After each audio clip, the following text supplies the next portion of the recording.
Hello दोस्तों, कैसे हैं आप सब। आप सभी का स्वागत है मेरे यूट्यूब चैनल मेरी दास्तां में। आज की कहानी है अनाथ बाप या बेटा। आज आरिफ के जेईई एंट्रेंस एग्जाम के रिजल्ट आने वाले थे, पर आरिफ से ज्यादा उसके अब्बू को घबराहट हो रही थी। वह बार बार सोफे पर बैठते, कभी टहलने लगते। यह देख सुल्ताना किचन से निकलते हुए बोली, रिजल्ट आपका नहीं, आपके बेटे का आने वाला है, जो बिंदास फोन पर बिजी है। आप लेफ्ट राइट करके अपना वजन कम किए जा रहे हो जी। अनवर आरिफ के अब्बू ने कहा, मेरा सपना जो मैंने अपने बच्चे के लिए देखा है, उसका इंतजार मुझे नहीं होगा तो किसे होगा। आरिफ ने कहा, अब्बू आपको मुझ पर यकीन है कि नहीं।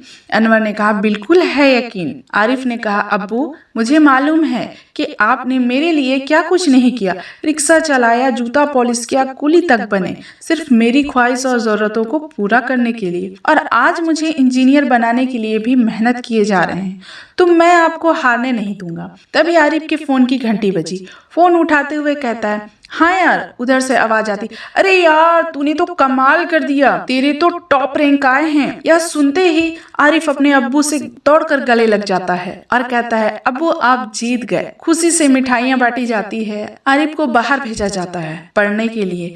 अनवर रात और दिन मेहनत करता है। तभी सुल्ताना की तबीयत बिगड़ जाती है और सुधार न होकर और बिगड़ती चली जाती है। आखिरकार सुल्ताना दुनिया छोड़ चली जाती है। आरिफ ने अपनी पढ़ाई छोड़कर घर आने की जिद तो अनवर ने मना कर दिया, और सुल्ताना के जाने के बाद अनवर ने खुद को और बिजी कर लिया।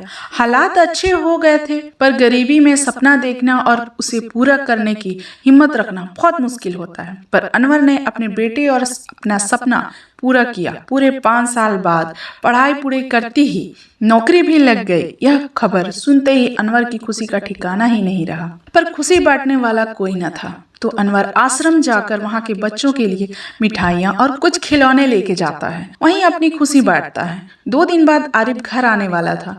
आरिफ अपने अब्बू के लिए अपने सेविंग से घड़ी लेने जाता है। घड़ी देख वह याद करता है कि किस तरह अब्बू ने मेरी पढ़ाई के लिए अपनी घड़ी बेच दी थी। उधर अनवर की नजर दरवाजे से हट ही नहीं रही थी।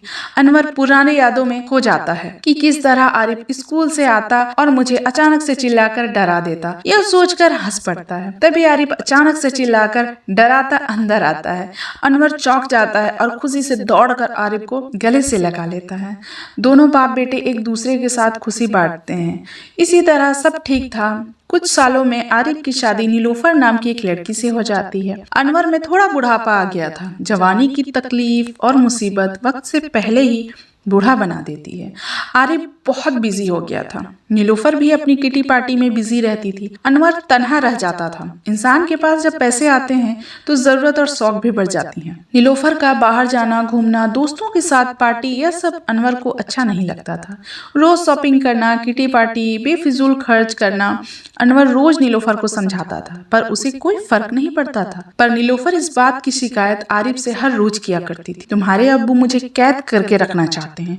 आरिफ को अनवर के पास बैठने तक की फुर्सत न थी। आरिफ को उनकी जरूरतें क्या है, तबीयत कैसी है, यह भी पूछने का वक्त नहीं था। पर अनवर जी मुस्कुरा कर कहते, बेटा खूब तरक्की करो। एक दिन घर पर नीलोफर नया सोफा सेट और नया टीवी लेकर आई। तभी अनवर ने कहा, बहू इसकी जरूरत नहीं, अभी 3 महीने पहले ही तो नया लिया था। नीलोफर ने कहा, आप चुप रहिए, यह मेरा घर है, मुझे कैसे रखना है मुझे मालूम है। आप चुप रहें, कुछ ना बोलें तो ही अच्छा है। पर अनवर ने नीलोफर की एक न सुनी और सामान वापस कर दिया।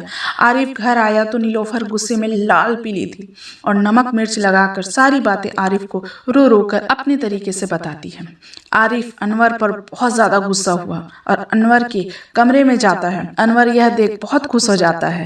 अरे आरिफ बेटा, आ बैठ मेरे पास। अनवर यह सोचता है कि आज मेरे बेटे को फुर्सत मिली मेरे पास बैठने को। आरिफ अनवर के सामने खड़े होते हुए कहता है, अब्बू आप क्यों नीलोफर को भला बुरा कहते हैं? यह घर उसका है, उसके मुताबिक जो करना है उसे करने दीजिए। आप क्यों अपनी नाक बीच में लाते हैं? आपको खाना मिल रहा है, सोने को अच्छा बेड, तो आराम करिए। क्यों सबकी नींद हराम करते हैं? अच्छी जिंदगी दे रहा हूँ तो उसका आनंद लीजिए। जो आपके वक्त में नहीं मिला वह सब आपको दिया ना, तो बस। यह बात अनवर के दिल को चीर के रख देती है। अनवर बहुत धीमी स्वर में कहता है, बेटा सब दिया पर अपना वक्त देना भूल गया तू। आरिफ ने कुछ न कहा और वहाँ से चला जाता। अनवर ने हाथ उठाकर कहा, या अल्लाह तू अच्छी जिंदगी और तरक्की दे मेरे मौला, मेरे बच्चे को माफ करना उसकी बदतमीजी के लिए। सुबह आरिफ डाइनिंग पर नाश्ता कर रहा था, तभी अनवर आए और कहते हैं बेटा मुझे मेरे दोस्त के घर छोड़ दे, थोड़ा घूम आता हूँ। आरिफ ने कहा उसकी जरूरत नहीं, अपना सामान बांधिए, हमें कहीं जाना है। अनवर खुश हो जाता है, शायद बेटा कहीं घूमने ले जा रहा है। दोनों निकल पड़ते हैं। अनवर ने पूछा कहाँ जा रहे हैं?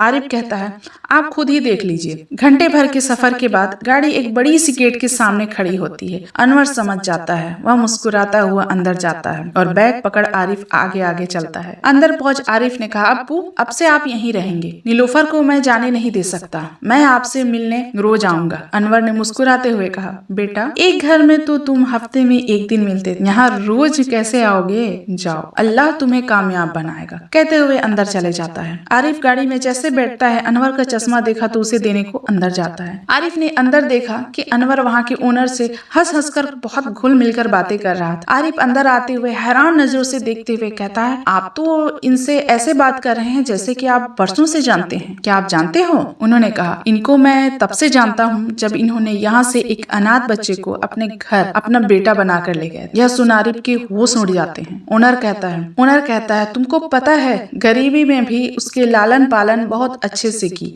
उसके हर साल पास होने और जन्मदिन पर आश्रम जरूर आते और मिठाई और खिलौने लाते थे और उसके तरक्की और सलामती के लिए दुआ करते थे। और आज उस अनाथ बच्चे ने इन्हें ही अनाथ बना डाला। ना बदनसीब है वो लड़का जिसने इनके जैसे बाप की कदर नहीं। तभी आरिफ का फोन बजता है। हेलो, उधर से आवाज आई, तुम्हारे अब्बू से कहना ईद में भी घर आने की जरूरत नहीं, हम सेवैयां और ईदी भेज देंगे। यह सुन आरिफ की आंखों में आंसू बहने लगे। उसने कहा तुम अपना सामान बांधो, मेरे अब्बू अपने घर आ रहे हैं। बोल फोन काट देता है और कहता है अंकल वह बदनसीब मैं ही हूँ जिसने मुझ जैसे अनाथ को घर दिया, माँ बाप का प्यार दिया, इस काबिल बनाया कि आज कामयाब लोगों में मेरा नाम लिया जाता है और मैं उन्हें यहाँ ले आया। बोल पैरों पर एकदम से गिर पड़ा और माफी मांगने लगा। अनवर आरिफ को उठाते हुए कहते हैं बेटा कामयाब बनो पर अपनी कामयाबी में पहचान कभी मत खोना, ना ही रिश्तों को भुलाओ और ना अपने बीते दिन को। माँ बाप तुम्हें हमेशा खुश देखना चाहते हैं, तुम उन्हें खुश रखो ना रखो। बोल गले से लगा देते। स्टोरी पसंद आई हो तो प्लीज सब्सक्राइब करें, चैनल को लाइक करें और सबके साथ शेयर करें। अपना प्यार यूं ही देते रहें। Bye bye.